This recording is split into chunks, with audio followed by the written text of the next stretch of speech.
Here we go with lesson 42 in Whitberg Academy's Latin 2 course, adjectives of one termination. So it couldn't be easier. We've got adjectives now that only have one set of endings, whether dealing with masculine, feminine, or neuter. Take a look at this. Prudens, prudentis, prudenti, prudentum, prudenti. And then in the plural, prudentes, prudentium, prudentibus, prudentes, prudentibus. Now, they're called one termination ending, one termination adjectives, yet there is a slight difference in the neuter. Take a look at the neuter. The nominative prudens, same, nominative singular. That is also going to be the accusative singular, because in the neuter, the nominative and the accusative are always the same. So that's all you have to remember. And then it does have a very slightly different ending there in the nominative plural, and hence the accusative plural as well.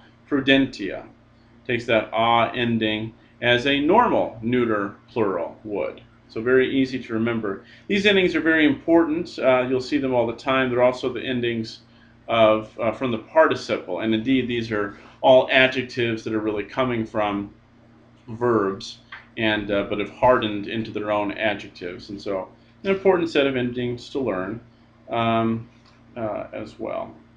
All right, in our vocabulary, elephantus, elephant; familia, family or household; Hannibal. Hannibal is a guy's name. He was one of the Punic warlords, and it's very closely related to Hebrew, the language he spoke. You can say it Hani-Baal. That means Baal, the god Baal is my grace. Hani-Baal, or Baal is gracious to me.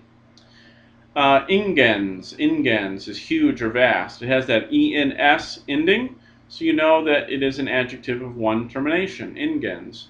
Praesens means present. Recens means fresh or new or recent. Simplex, simplicis, is simple, straightforward. Velocis is fast or swift, like velocity. Veteris is old or former. So vetus, velox, simplex, those are nice, normal third declension adjectives, as you would expect to find them. And so now looking at our exercises, our translations. Again, pause the tape, do your best, come back and check your work. Sentence 1. Nauta nawem velocem magna cura gubernavit. Nauta nawem velocem magna cura gubernavit.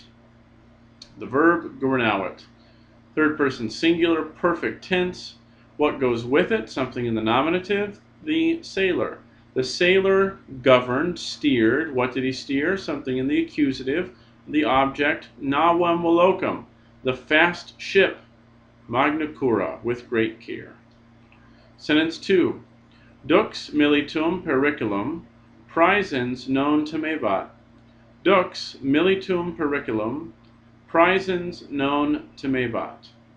So the verb is temebat, future tense. So the dux militum, the leader of the soldiers, will not fear. What will he not fear? Periculum praesens, the present danger. Now, did you get mixed up? Did you try to make militum go with periculum?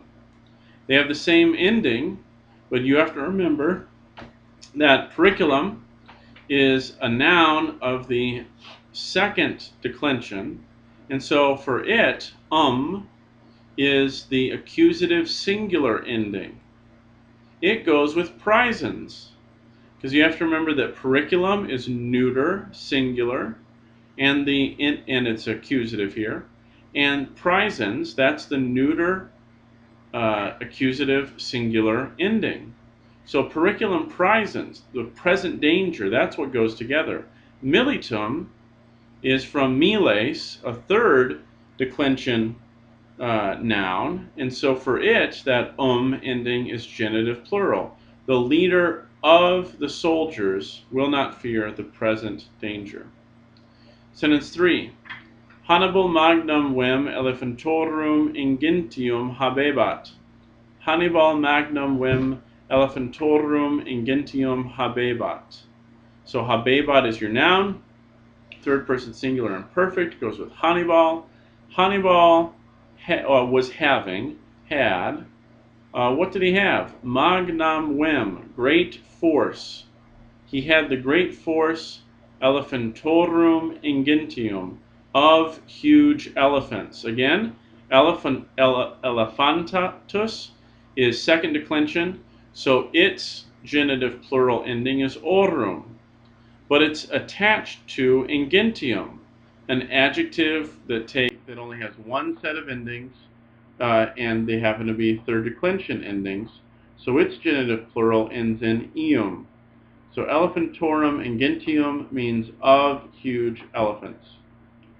Sentence 4. Cicero erat vir natura acer et prudens. Cicero erat vir natura acer et prudens. Cicero was a man, natura, by nature, acer et prudens, keen and prudent. Sentence 4. Orator Scipioni, viro nobili et prudenti, laudem magnum dabat. Orator Scipioni, viro nobili et prudenti, laudem magnum dabat. The orator Scipio, the orator gave to Scipio. Scipio would be the nominative form. Scipione is the dative form. The orator gave to Scipio, what did he give him? Laudem magnum. The orator gave great praise, laudem magnum, to Scipio, a man noble and prudent. So there again you can see the two different sets of endings agreeing with one another. Viro nobili. Viro is the second declension dative singular ending O. Nobili as the third declension dative singular ending E. Viro nobili et prudenti. Sentence 5. In Uriae militum non sunt parvae. In Uriae militum non sunt parvae. So, what's the verb? Sunt. It's plural. So we need something in the nominative to go with it, nominative plural. In Uriae, the injuries, militum, genitive plural, of the soldiers are not small. The injuries of the soldiers are not small. So now that we're working with a lot of these third declension endings, you're going to have a lot of times where now our translations are going to become more difficult as you try to piece together and try to remember which nouns and adjectives have second declension or first declension endings, and which nouns and adjectives have these third declension endings. And it won't be very long here before we're going to get fourth declension and fifth declension. So try to keep pace with your lessons, and remember that your focus in this first year of Latin is learn the forms, learn the vocabulary. If you are struggling with the translations at this point, do not freak out. That will come with time. Right now, really spend your time memorizing those forms so that you can recognize them and reproduce them. We'll have plenty of time on the back end when we get into Latin 4 and Latin readings to really work on your translation skills.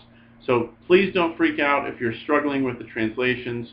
Learn your endings, learn your paradigms, learn your vocabulary, and you'll be ready for the quizzes, and that's how we want to gauge your progress at this point. That does it for Lesson 42.